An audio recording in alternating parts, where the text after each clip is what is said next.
This is a update of the changes I made for version 2 of what I'm calling Goblid. It's a 4-inch nose cone that's dual deploy that uses an Eggtimer Quantum that I'm going to fly on my lock goblin, my 4-inch lock goblin. Version 1's here. I made a video about that already, so I'm not going to recap the design, but really kind of go with the changes that I made from the first one. So version 1 performed pretty well. The switch was a problem, and I also had an issue with the shot cord zippering. So I've repaired that, and one of the things I did was I printed little clamps, and that worked pretty good. So I put some epoxy on the body tube where the zipper was, put these in, and then just held it together with a clamp while it dried. And so that was pretty good for the repair. You can kind of see, you know, it's not perfect, but it was pretty bad. And it wasn't a terrible zipper. It was only maybe an inch or two long.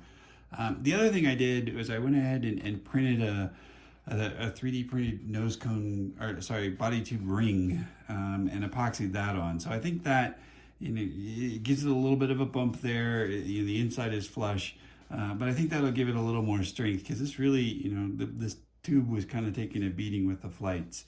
And in addition to that, the other changes I'm going to make for the zipper was I'm going to use a smaller drogue, so hopefully that the nose cone won't, you know, sort of hit the brakes really hard. I think that's what happened in the first one. And I'll talk about the shock cord a little bit here at the end, some of the stuff I'm going to do different. But for the changes I made for version 2, you know, it's kind of in 3 parts, and once I have some confidence in it, I'll release the Tinkercad so you can, you know, take it, modify it, print your own, etc.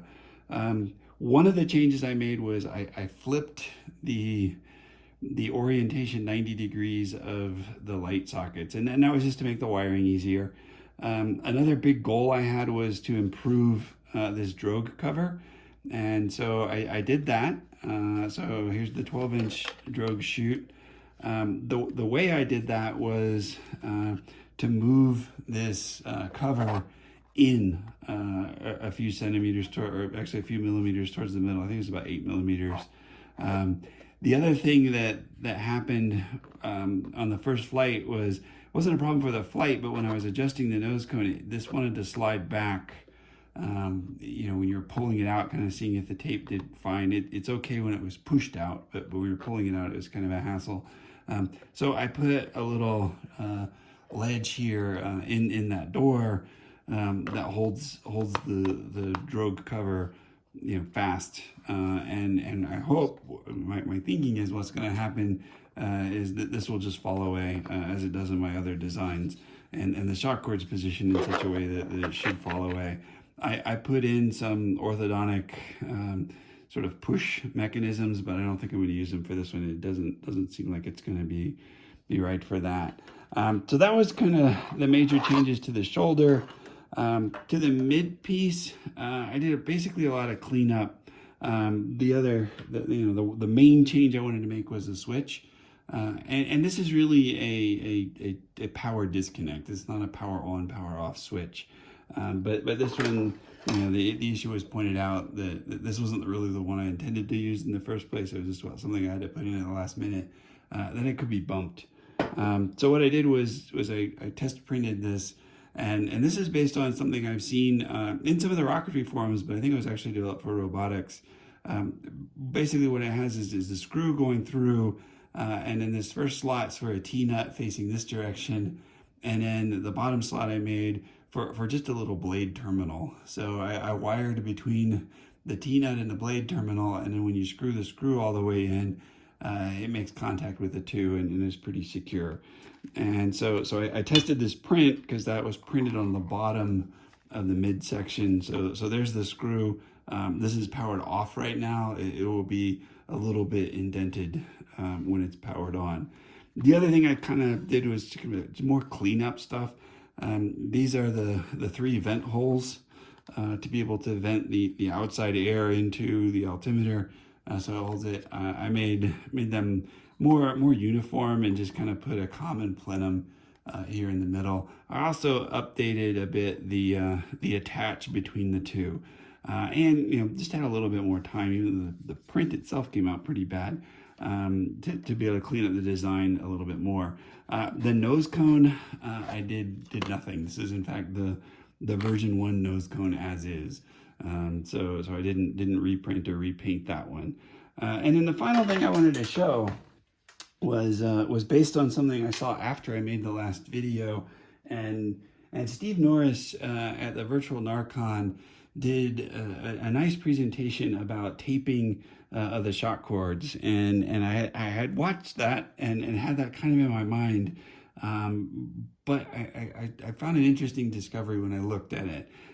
Steve's presentation basically said, look, if you do a Z fold, it's going to take more to pull it apart than a C fold, right? If I just fold it over like this and tape it, then he had some good observations and data on that. But what I found was, I was a bit haphazard, I guess, is on this, I think it's really a tubular nylon that also has a lot of powder on it. The Z fold, and I'll kind of demonstrate it here. I used painter's tape for no good reason other than that's what I grabbed off my workbench. And you'll see what happens is it just slides through. And that's what I found when I was looking after the flight, was a lot of this tape wasn't even torn. A few of them were, but most of them weren't even torn. So that really didn't provide much energy absorption at all. And vice versa, interestingly, on the flat sort of remnant piece that I used for the shock cord, I did the same thing. Again, just kind of not really being disciplined. I put on what I usually use is this 3M 2020 tape, quality masking tape. But with this flat thing, it's basically impossible to break this, and none of them broke. So you can see the adhesive works well on this. It was cleaner, maybe it's a little dirtier now, but just really a night and day difference between those two. So my plan for the flight tomorrow is to go ahead and use the regular tape for one, and then also use C-folds. And so the charges are ready to go.